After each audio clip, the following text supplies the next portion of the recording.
Hi students, welcome back to our channel achieve excellence in commerce by Mansi Javedi. So आज हम illustration number 2 calculate करने वाले हैं। So शुरू करेंगे।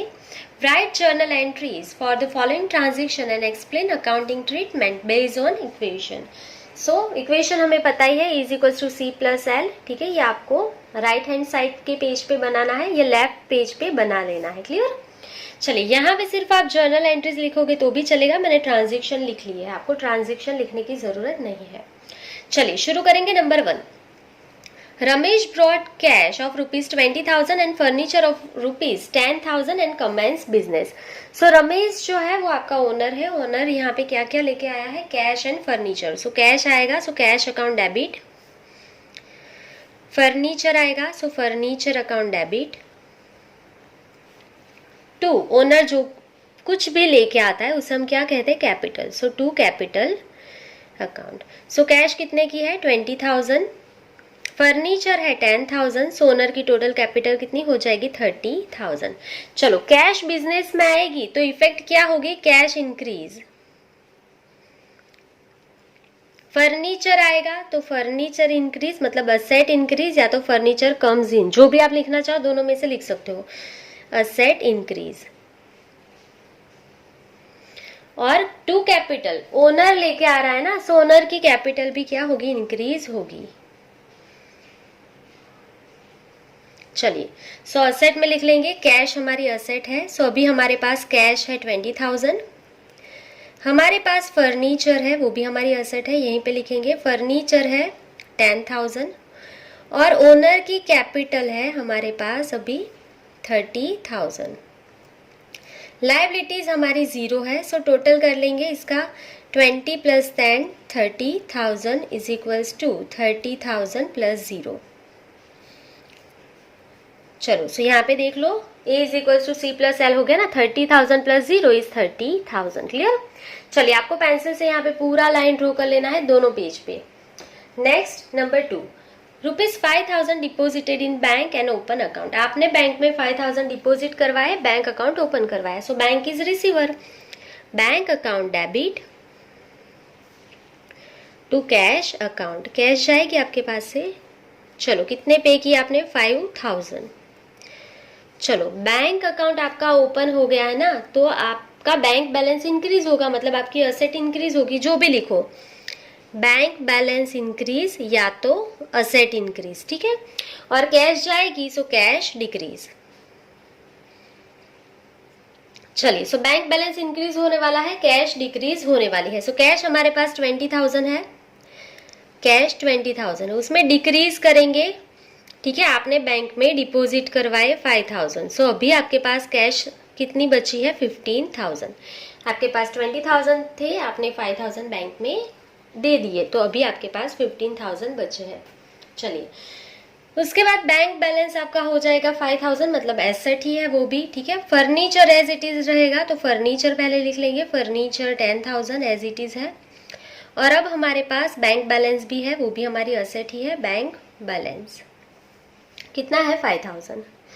चलिए, इससे ना ही आपके कैपिटल पे इफेक्ट होगा, ना ही लायबिलिटीज पे। सो कैपिटल हमारी है 30,000, लायबिलिटीज है 0। चलिए, सो इसका टोटल कर लेंगे।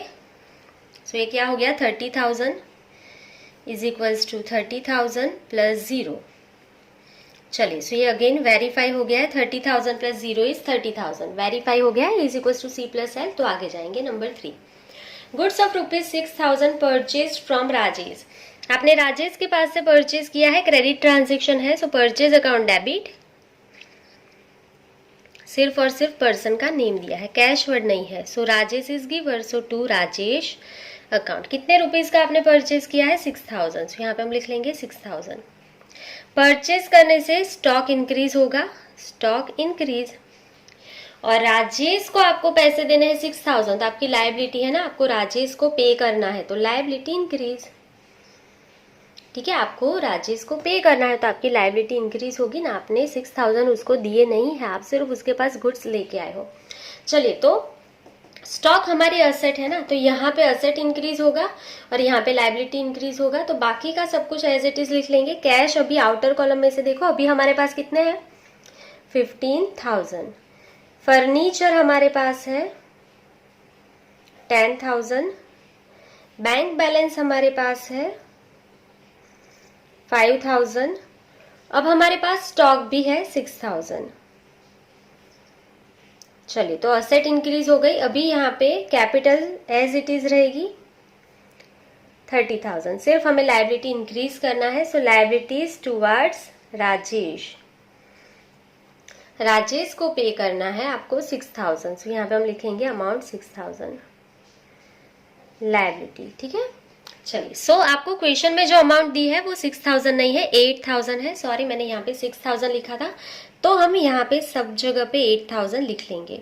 तो स्टॉक आपका 8,000 है और राजेश को भी आपको 8,000 पे करना है। ठीक है, चलिए सब टोटल कर लेंगे। 30,000 plus 8,000, answer is 38,000 is equals to capital हमारी कितनी है 30,000 एंड प्लस हमारी लायबिलिटीज राजेश को पे करना है कितना 8,000। क्लियर। सो 30,000 प्लस 8,000 हो गया 38,000। सो ये वेरीफाई हो गया है। सो अब हम आगे जा सकते हैं। Number 4, goods of ₹6,000 purchased for cash. आपने कैश में परचेज किया है। सो परचेज करोगे तो गुड्स आएगी ना। So purchase account debit, purchase account debit to cash account. कितने का आपने परचेज किया है 6,000 का। सो यहाँ पे लिख लेंगे 6,000। सो गुड्स आएगा ना। सो स्टॉक इंक्रीज, परचेज किया है तो स्टॉक इंक्रीज होगा, और कैश परचेज किया है मतलब कैश जाएगी। सो कैश डिक्रीज, आपने पे किया सो कैश डिक्रीज होगी। तो कैश है हमारी 15,000, उसमें डिक्रीज करेंगे। सो इनर कॉलम में लिखेंगे कैश 15,000 है, माइनस परचेज किया है हमने 6,000। सो 15,000 में से 6,000 माइनस कर लेंगे। सो आउटर कॉलम में क्या हो जाएगा अमाउंट आपका 9,000। चलिए, उसके बाद फर्नीचर एज इट इज लिख लेंगे।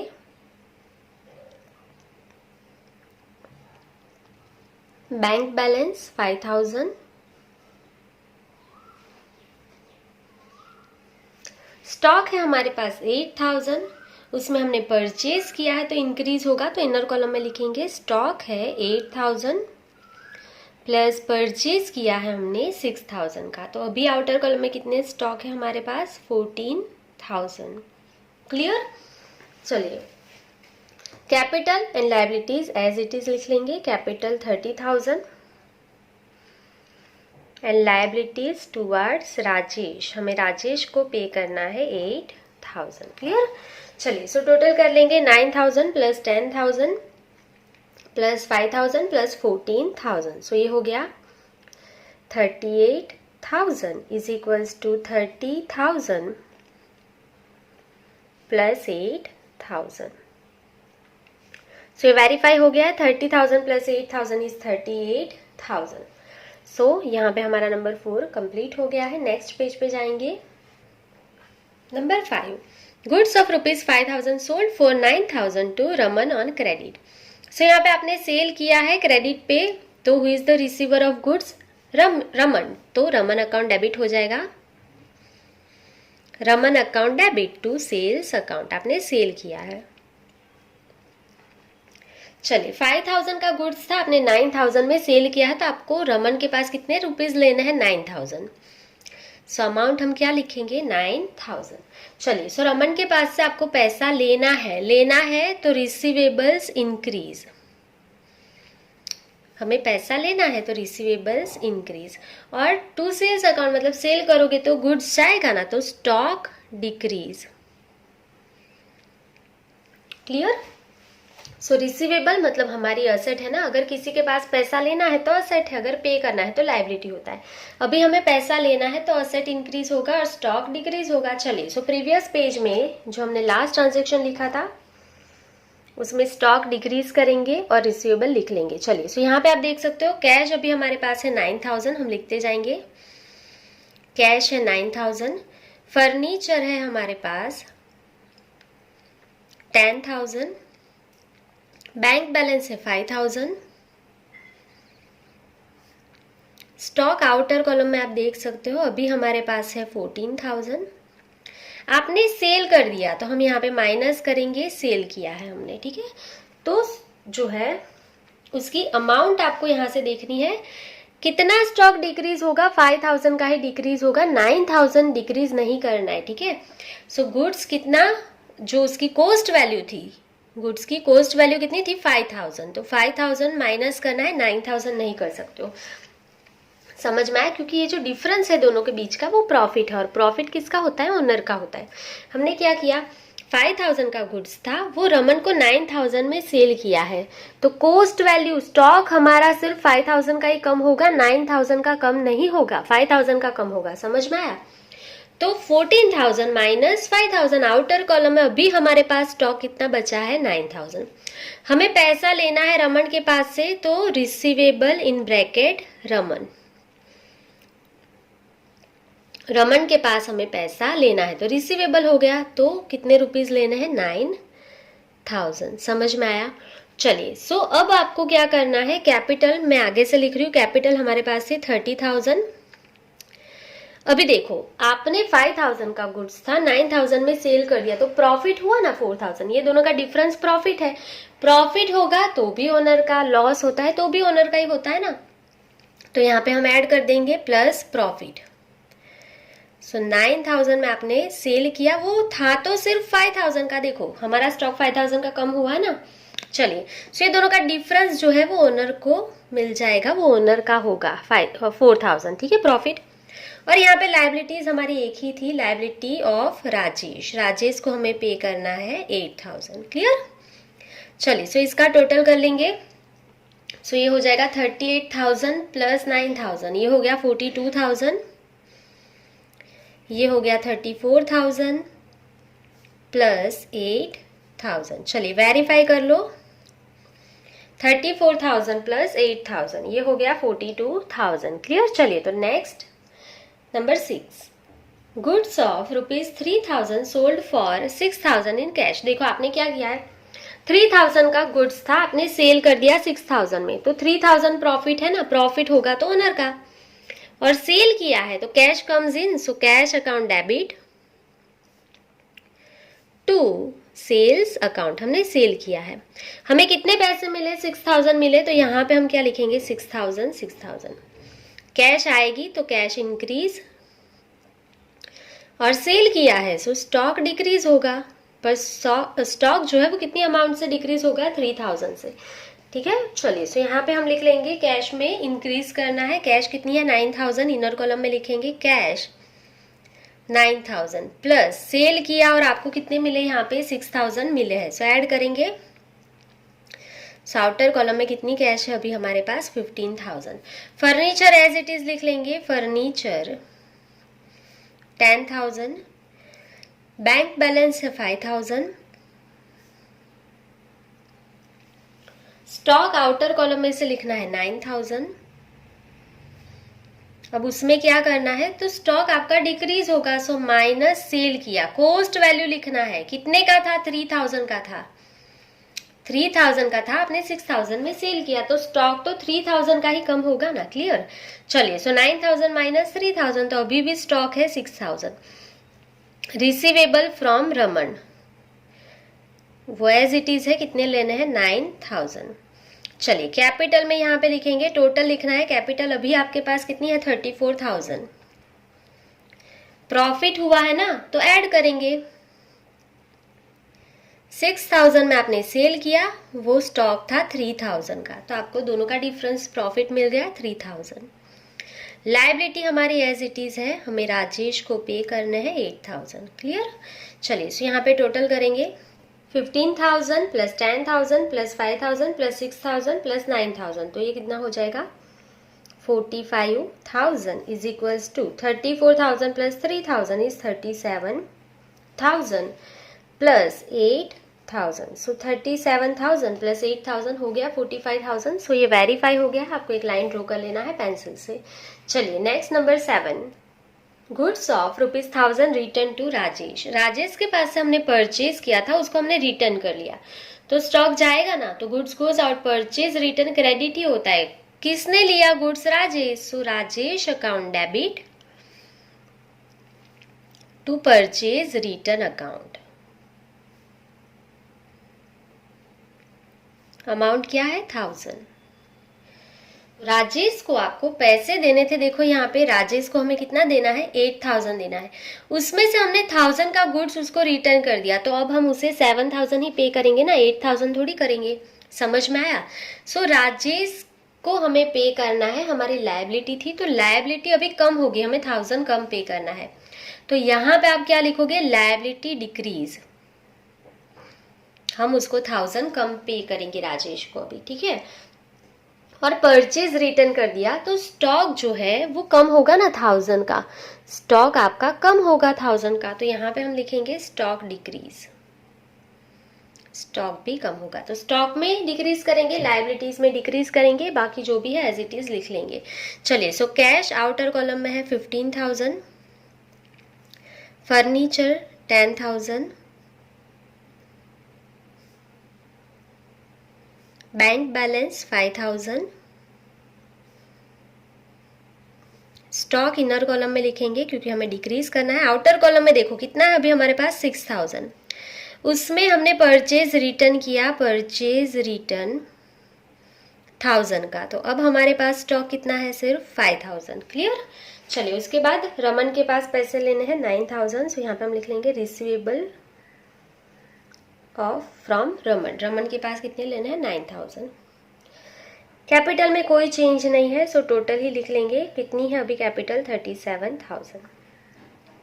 लायबिलिटी राजेश को हमें पे करना था 8000, हमने ऑलरेडी गुड्स रिटर्न कर दिया, तो परचेज रिटर्न कर दिया 1000 का, तो अब हमें उसे सिर्फ और सिर्फ 7000 ही पे करना है। समझ में आया?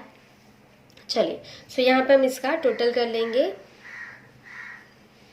ये हो जाएगा 45,000 माइनस 1000 मतलब 44,000 is equals to 37,000 plus 7000। So 37,000 plus 7000 हो गया 44,000, तो A is equals to C plus L हो गया है। ये वेरीफाई हो जाए उसके बाद पेंसिल से लाइन ड्रॉ कर लेना। चलिए, सो आगे बढ़ेंगे। Number 8, goods of ₹2000 return by Raman, Raman ने आपको रिटर्न कर दिया, रमन जो है उसको आपने सेल किया था, उसने आपको सेल्स रिटर्न कर दिया, तो गुड्स आएगा तो sales return account debit, goods comes in, so sales return account debit. किसने रिटर्न किया, रमन ने, so Raman is giver, so to Raman account, कितने का रिटर्न कर दिया, 2000। सो अगर गुड्स वापस आएगा तो स्टॉक इंक्रीज होगा, स्टॉक इंक्रीज होगा।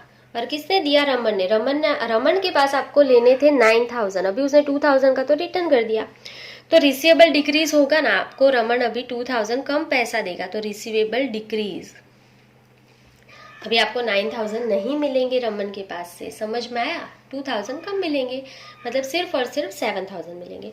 सो स्टॉक डिक्रीज करेंगे, रिसीवेबल डिक्रीज करेंगे, बाकी जो कुछ भी है एज इट इज लिख लेंगे। चलिए, सो कैश में कोई चेंज नहीं है, एज इट इज लिख दे, cash 15000, furniture 10,000, bank balance 5000, stock inner column में लिखेंगे, आउटर कॉलम में देखो क्या है, 5000। अब उसमें क्या करना है, रिटर्न आ गया 2000 का, सो यहाँ पे हम लिखेंगे सेल्स रिटर्न 2000 आ गया, तो अब हमारे पास स्टॉक कितना है, 7000। रिसीवेबल फ्रॉम रमन, आपको रमन के पास से लेना था 9000, उसने आपको रिटर्न कर दिया 2000 का गुड्स, तो अभी वो 2000 कम देगा, सो माइनस सेल्स रिटर्न 2000, सो अब वो आपको कितना देगा, सिर्फ 7000 देगा। कैपिटल एंड लायबिलिटीज में कोई भी चेंज नहीं है, सो अभी हमारी कैपिटल है 37,000 और राजेश की लायबिलिटीज है, हमें राजेश को अभी सिर्फ 7000 ही पे करना है। क्लियर? चलिए, सो ये क्या हो जाएगा आपका टोटल 44,000, उसमें यहीं पे प्लस हुआ, यहीं पे 2000 माइनस होगा, तो अगेन आपका टोटल हो जाएगा 44,000 इज इक्वल्स टू 37,000 प्लस 7000। चलिए, सो ये वेरीफाई हो गया है, 37,000 प्लस 7000 इज 44,000। क्लियर? चलिए, सो यहाँ पे आपका नंबर 8 ट्रांजेक्शन कंप्लीट हो गया है। नेक्स्ट पेज पे जाएंगे। Number 9, goods of ₹1000 destroy by fire. चलिए, सो क्या हुआ है यहाँ पे, आपका गुड्स डिस्ट्रॉय हो गया है आग लगने की वजह से। सो आपको लॉस हो गया, so loss due to goods destroy by fire. अगर आप शॉर्ट में लिखना चाहते हो तो क्या लिखोगे, loss due to fire account debit. ठीक है, फायर की वजह से आपको लॉस हो गया। अभी आपका गुड्स डिस्ट्रॉय हो गया ₹1000 का, तो आपको पता ही है goods gone other than sale है, सो परचेज ही क्रेडिट होगा टू परचेज अकाउंट। ठीक है, हमारा स्टॉक कम हो जाएगा ना, समझ में आया, आग लग गई तो आपका स्टॉक कम होगा। ठीक है, गुड्स गोज आउट तो परचेज क्रेडिट हो जाएगा। चलिए, कितने रुपीज का डिस्ट्रॉय हो गया है, ₹1000। सो इफेक्ट क्या होगा, तो आपको लॉस हुआ है, तो लॉस होगा तो भी वो पार्टनर मतलब सॉरी ऑनर का, और अगर प्रॉफिट होता है तो वो भी ऑनर का ही होता है। क्लियर। तो यहाँ पे हम क्या लिखेंगे, कैपिटल लॉस होने की वजह से क्या होगा, डिक्रीज होगा, और स्टॉक डिक्रीज होगा, स्टॉक भी डिक्रीज, कैपिटल भी डिक्रीज। क्लियर। चलिए, सो प्रीवियस पेज पे देख लेंगे, जो हमारी लास्ट एंट्री थी उसमें से हमें लिखना पड़ेगा। तो यहाँ पे आप देख सकते हो कैश, तो कैश में तो कोई चेंज नहीं होगा, एज इट इज लिख देंगे, कैश है 15,000। चलिए, उसके बाद फर्नीचर 10,000, फर्नीचर 10,000। उसके बाद बैंक बैलेंस 5,000। स्टॉक है हमारे पास आउटर कॉलम में 7,000, तो इनर कॉलम में लिखेंगे 7,000 माइनस लॉस हो गया हमें कितने का, 1000 का। तो अब कितना है स्टॉक हमारे पास, सिर्फ और सिर्फ 6,000 का। क्लियर। चलिए, उसके बाद यहाँ पे है रिसीवेबल फ्रॉम रमन, तो वो एज इट इज लिख लेंगे, receivable from Raman. Outer column में है 7,000, हमें रमन के पास से 7,000 लेने हैं। कैपिटल जो है हमारी वो डिक्रीज होगी, सो कैपिटल टोटल देखना है कितनी है, 37,000 माइनस हमें लॉस हो गया ₹1000 का। लाइबिलिटीज हमारी है सिर्फ और सिर्फ राजेश को हमें पे करने हैं 7,000। क्लियर। चलिए, सो हमने यहाँ पे दोनों एंट्रीज कर ली है। हमने यहाँ पे क्या किया है, तो स्टॉक डिक्रीज किया ₹1000 से, और हमने यहाँ पे कैपिटल भी डिक्रीज कर दी ₹1000 से। चलिए, सो यहाँ पे हम टोटल कर लेंगे, 44 टोटल था लास्ट ट्रांजेक्शन का, उसमें से 1000 माइनस कर देंगे, सो 43,000 is equals to 37,000 minus 1000 is 36,000 plus 7,000. So 36,000 plus 7,000 is 43,000. Clear? चलिए, so A is equals to C plus L हो गया है। नेक्स्ट ट्रांजेक्शन देखेंगे, नंबर 10, सैलरी पे ₹2,000। आपने सैलरी पे कर दिया है, सैलरी एक्सपेंस है, so salary account debit to cash account. Pay किया है तो cash goes out, so salary account debit to cash account. कितनी सैलरी पे की, 2000। सैलरी एक्सपेंस है, एक्सपेंस भी ओनर का, इनकम भी ओनर की, तो ये एक्सपेंस है तो कैपिटल डिक्रीज, कैपिटल डिक्रीज। और कैश आपने पे किया है, सो कैश भी जाएगी, सो कैश भी डिक्रीज होगी। क्लियर। चलिए, तो बहुत ही ईजी है, कैपिटल में डिक्रीज करो, कैश में डिक्रीज करो, बाकी जो कुछ भी है एज इट इज लिख दो। तो कैश है हमारे पास 15,000 माइनस सैलरी हमने पे की है 2000, सो अभी हमारे पास कैश सिर्फ कितनी बची है, 13,000। Furniture as it is 10,000, bank balance 5,000, stock है हमारे पास आउटर कॉलम में कितना है, 6,000। रमन के पास हमें लेना है 7,000। कैपिटल हमारे पास है, टोटल लिखेंगे 36,000।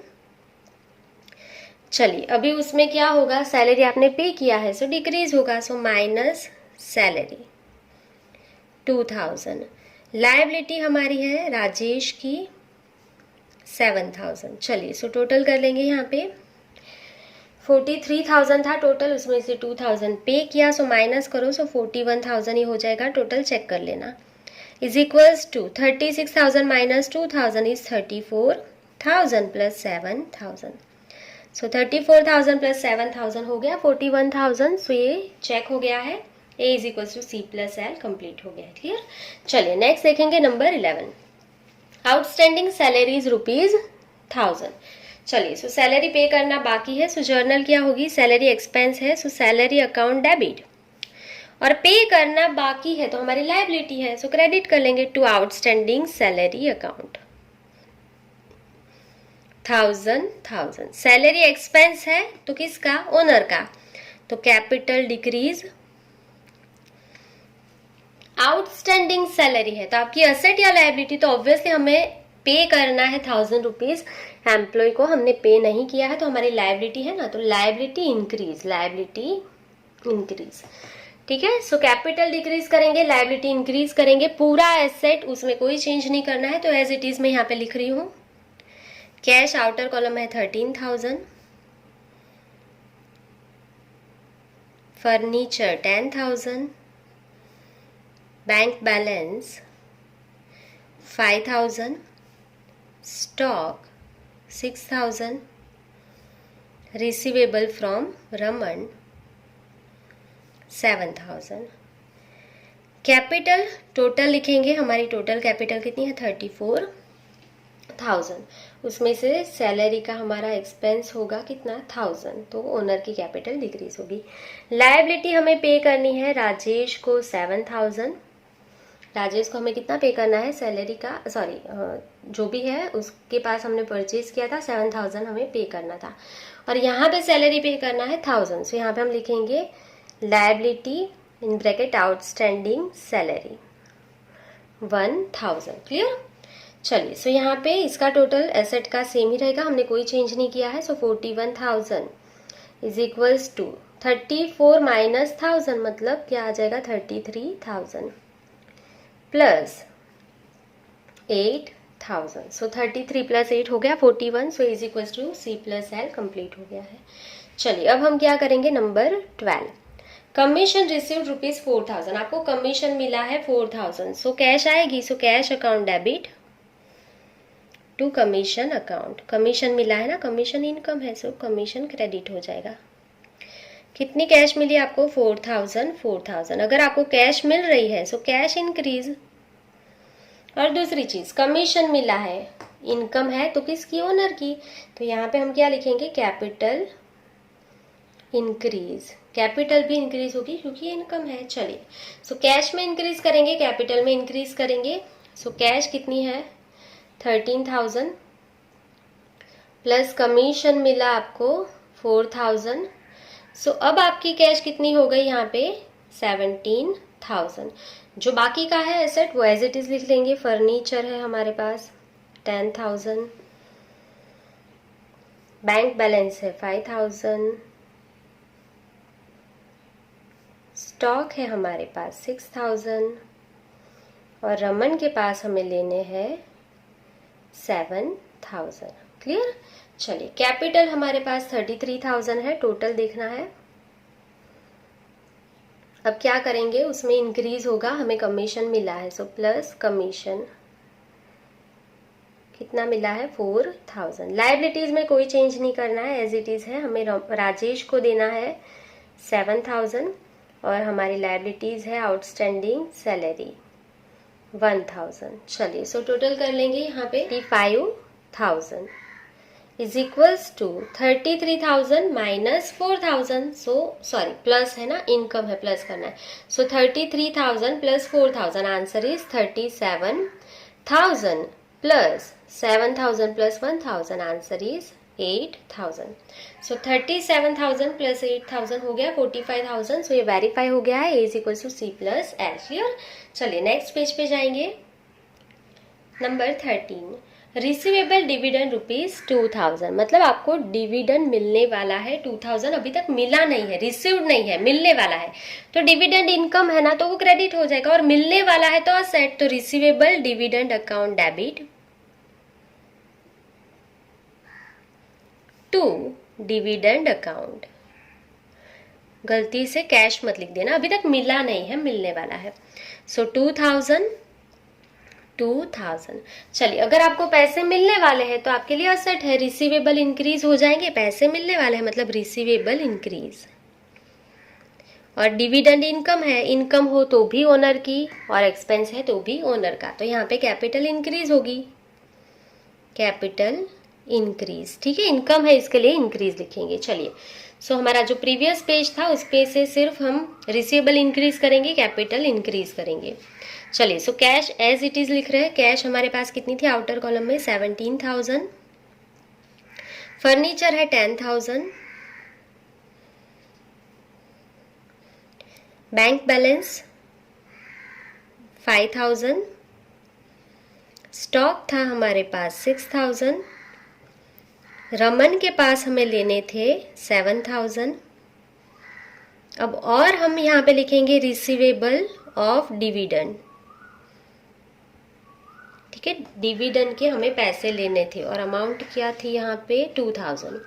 सो यहाँ पे हम लिख रहे हैं 2,000, हमें पैसे लेने हैं तो असेट है ना, तो यहाँ पे हमने लिख लिया। क्लियर? चलिए, कैपिटल जो है वो आपको टोटल लिखना है, कितनी है? 37,000।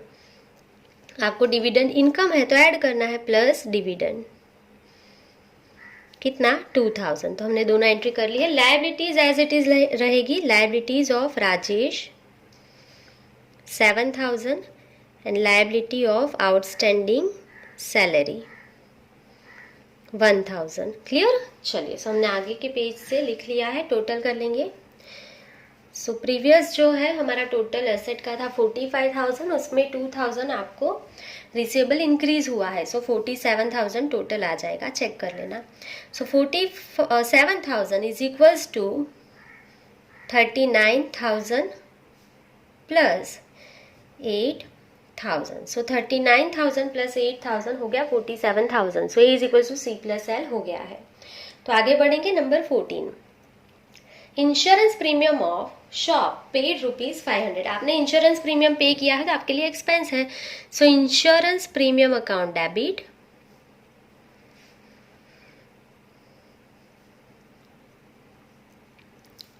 आपने पे कर दिया है, सो टू कैश अकाउंट। कितना पे किया आपने? 500।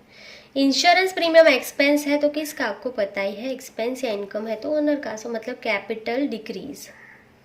एक्सपेंस है तो कैपिटल डिक्रीज। कैश में पे किया 500 तो कैश भी जाएगी, so cash decrease. Cash decrease करेंगे, कैपिटल डिक्रीज करेंगे, बाकी जो कुछ भी है एज इट इज लिख लेंगे। सो कैश है हमारे पास 17,000 माइनस इंश्योरेंस प्रीमियम आपने पे किया 500। सो अभी आपके पास सिर्फ कितनी कैश बची है? 16,500। चलिए, जो कुछ भी है बाकी का हम एज इट इज लिख लेंगे। यहाँ पे फर्नीचर 10,000, बैंक बैलेंस 5,000, स्टॉक है हमारे पास 6,000, रमन के पास हमें लेने हैं 7,000, रिसीवेबल डिविडेंड है 2,000। क्लियर? चलिए, यहाँ पे कैपिटल 39,000 है, सो कैपिटल 39,000 क्या करना है? डिक्रीज, ठीक है, हमने इंश्योरेंस प्रीमियम पे किया है, सो माइनस इंश्योरेंस प्रीमियम कितना पे किया? 500। लायबिलिटीज में कोई चेंज नहीं करेंगे, एज इट इज लिख लेंगे। राजेश को हमें पे करना है 7,000 एंड हमारी आउटस्टैंडिंग सैलरी हमें पे करनी है 1,000। चलिए, सो टोटल कर लेंगे। 47,000 था टोटल, उसमें से 500 हमने दे दिया कैश, तो अब हमारी असेट होगी 46,500 is equals to 39,000 minus 500, 38,500 plus 8,000। So 38,500 plus 8,000 हो गया 46,500। चलिए, वेरीफाई हो गया है। आगे बढ़ेंगे, number 15, A computer of ₹8,000 is purchased from Shri Krishna computer company. So आपने कंप्यूटर परचेज किया है और कंपनी का नेम दिया है, मतलब ये क्रेडिट ट्रांजेक्शन है, कैश वर्ड का यूज हुआ नहीं है। सो अगर आपने परचेज किया है कंप्यूटर, आपकी एसेट है, asset comes in, so asset आएगी, तो हम क्या करेंगे? Computer account debit, computer account debit 2। हम किसको यहाँ पे क्रेडिट करेंगे? ये क्रेडिट ट्रांजेक्शन है। सो आपने जो है कंप्यूटर किसके पास से परचेज किया है? कृष्णा कंप्यूटर कंपनी के पास से परचेज किया है। सो हम यहाँ पे लिख लेंगे, सो 2 श्री कृष्णा कंप्यूटर। कितने का लेके आए हो आप? 8000 का। क्लियर? चलिए, सो कंप्यूटर आपकी असेट है, कंप्यूटर आएगा, सो असेट इंक्रीज, असेट इंक्रीज होगी आपकी। क्लियर? और श्री कृष्णा कंप्यूटर कंपनी ना आपको ये कंप्यूटर दिया है, तो आपको उसको पैसे देने हैं 8000, सो आपकी लायबिलिटी होगी ना, तो लायबिलिटीज भी इंक्रीज होगी। सो यहाँ पे हम लिखेंगे लायबिलिटी इंक्रीज, असेट इंक्रीज हो रही है, लायबिलिटी इंक्रीज हो रही है। सो ये सारी जो है असेट एज इट इज लिख लेंगे, उसमें कंप्यूटर ऐड कर लेंगे लास्ट में। तो ये जितना भी हम लिख रहे हैं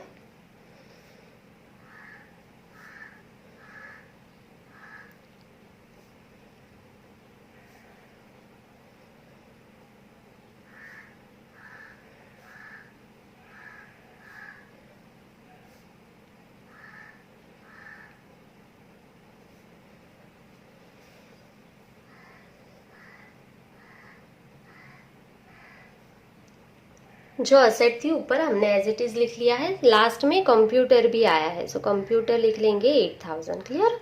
चलिए, कैपिटल में कोई चेंज नहीं करना है, सो कैपिटल टोटल लिख लेंगे 38,500 है हमारे पास। लायबिलिटीज जो है राजेश की एंड सैलरी की, वो एज इट इज लिख देंगे। पहले राजेश को हमें पे करना है 7000, आउटस्टैंडिंग सैलरी है हमारी 1000, और अब हमें एक और लायबिलिटीज हमारी इंक्रीज हो गई है, श्री कृष्णा कंप्यूटर कंपनी को हमें 8000 पे करना है। सो यहाँ पे हम लिख लेंगे श्री कृष्णा कंप्यूटर, उसको हमें 8000 पे करना है। क्लियर? सो इसका टोटल कर लेंगे, 46,500 था, उसमें 8000 ऐड करेंगे, सो ये कितना हो जाएगा? 54,500 is equals to, so capital का हमारा टोटल है 38,500 is equals to 7000 plus 1000 is 8000, 8 plus 8 16,000, so 38,500 plus 16,000, so हो गया 54,500। क्लियर? चलिए, सो यहाँ पे आपका is equal to C plus L complete हो गया है, सो आपके नंबर 15 तक कंप्लीट हो गया है ट्रांजेक्शन। चलिए, सो नेक्स्ट पेज पे जाएंगे।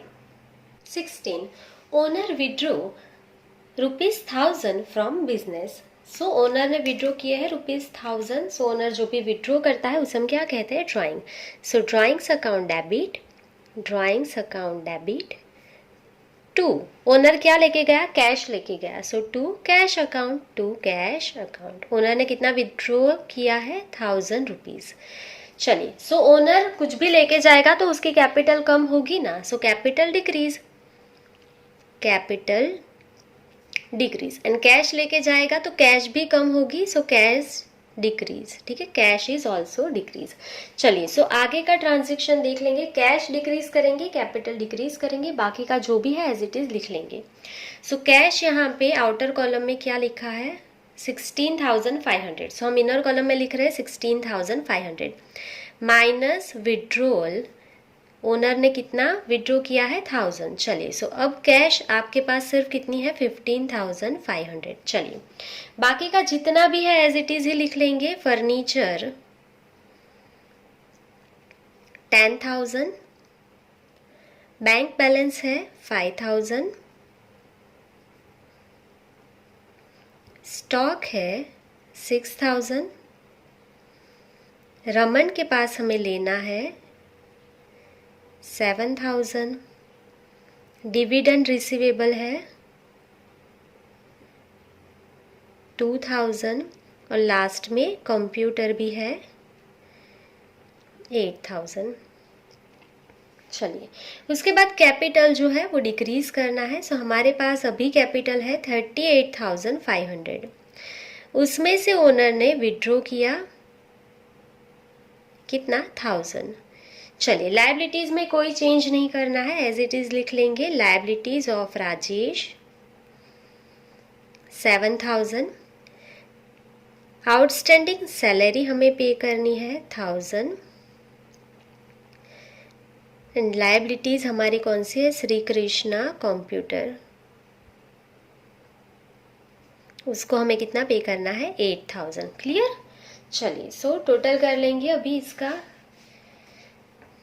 सो प्रीवियस जो हमारा ट्रांजेक्शन था उसमें टोटल था 54,500, उसमें से यहाँ पे कैश डिक्रीज हुई है 1000 रुपीज़, तो यहाँ पे टोटल क्या हो जाएगा? 53,500। आप चेक कर सकते हो, 53,500 आ जाएगा। ओके, चलिए, उसके बाद 38,500 माइनस 1000 मतलब 37,500 और यहाँ पे 16,000। चलिए सो 16,000 प्लस 37,500 तो ये हो गया 53,500। क्लियर?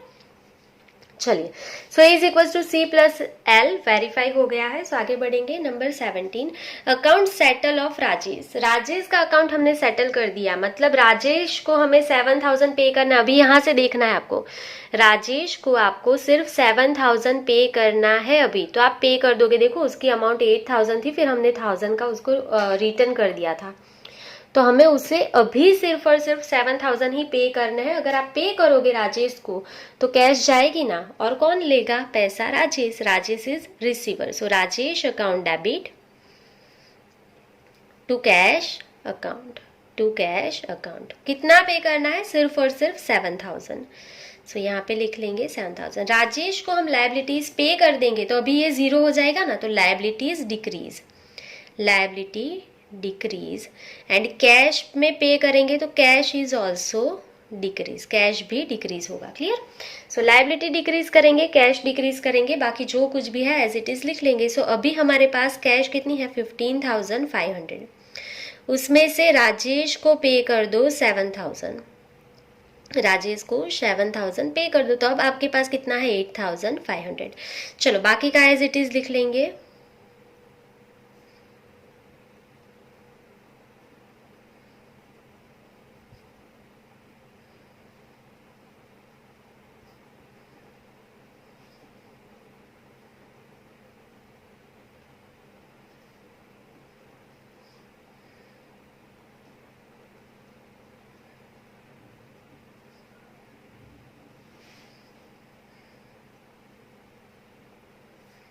चलिए सो हमने एज इट इज लिख लिया है, सिर्फ हमने कैश में यहाँ पे डिक्रीज किया है।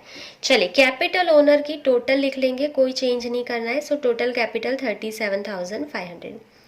लायबिलिटीज राजेश को हमें पे करना था 7,000 माइनस पेड, आपने पे कर दिया 7,000। अब राजेश को कुछ भी नहीं पे करना है। सो हमने आउटर कॉलम में लिख लिया 0। आप डैश भी कर सकते हो, 0 भी लिख सकते हो, जो भी आपकी मर्जी। चलिए उसके बाद लायबिलिटीज हमारी है आउटस्टैंडिंग सैलरी, वो एज इट इज है, अभी हमने पे नहीं किया 1000। और हमें श्री कृष्ण कंप्यूटर को भी पे करना है, कंप्यूटर के 8,000 वो बाकी है। ठीक है, चलिए सो सिर्फ हमने राजेश को अभी पे कर दिया तो ये 0 हो गया। तो अब यहाँ पे टोटल था 53,500, उसमें से हमने पे किए 7,000, तो अब क्या बचेगा? 46,500। चेक कर लेना, इसका टोटल 46,500 आ जाएगा। इज इक्वल्स टू 37,500 प्लस ये कितना हो गया? 9,000। सो 9,000 प्लस 37,500 ये हो गया 46,500। तो ये वेरीफाई हो गया है, A is equals to C plus L. Clear? चलिए सो आगे चलेंगे।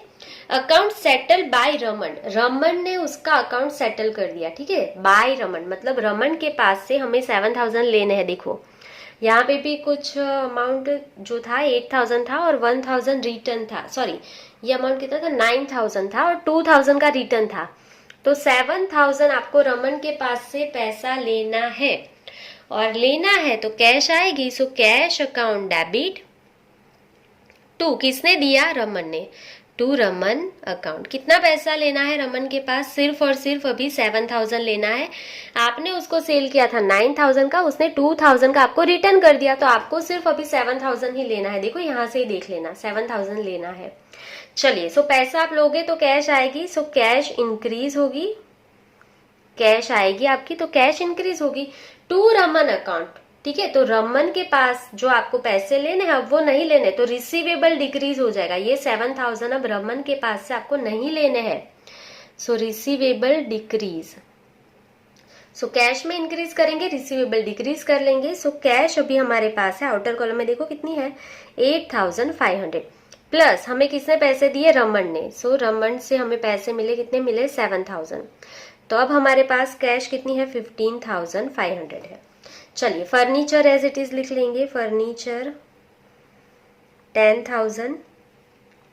बैंक बैलेंस है हमारा 5,000। स्टॉक है हमारे पास 6,000।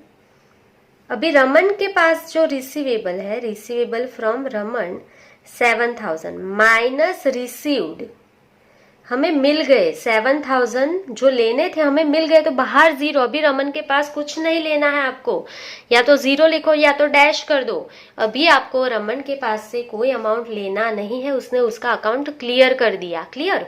चलिए, तो उसके बाद डिविडेंड रिसीवेबल है वो तो एज इट इज है, एज इट इज लिख लेंगे 2000। और कंप्यूटर है हमारे पास 8000 का। क्लियर। चलिए, कैपिटल एंड लायबिलिटीज में कोई इफेक्ट नहीं होगा, so capital as it is लिख लेंगे। टोटल कितना है 37,500। राजेश की लायबिलिटीज हमने पे कर दी, जीरो है तो अब वो नहीं लिखेंगे डायरेक्ट। अभी क्या है, सिर्फ हमारी दो ही लायबिलिटीज है। सैलरी पे करना है 1000 और दूसरी हमारी लायबिलिटीज है श्री कृष्णा कंप्यूटर को, हमें कंप्यूटर के पैसे देने हैं 8000। चलिए, सो ये हो गया 9000, ये हो गया 37,500। 37,000 प्लस 9,000 ये कितना हो जाएगा 46,500। चलिए टोटल चेक कर लेंगे। सो ये था 46,500, उसमें 7,000 ऐड हुआ, 7,000 माइनस हो गया, तो अगेन टोटल सेम ही रहेगा 46,500। क्लियर। चलिए, सो ये वेरीफाई हो गया है, A equal to C plus L verify हो गया है। सो यहाँ पे आपका इलिस्ट्रेशन नंबर 2 कंप्लीट हो गया है। आई होप कि आपको यहाँ पे कोई भी डाउट्स नहीं होगा। अगर आपको कुछ भी डाउट है तो आप कमेंट सेक्शन में कमेंट कर सकते हो।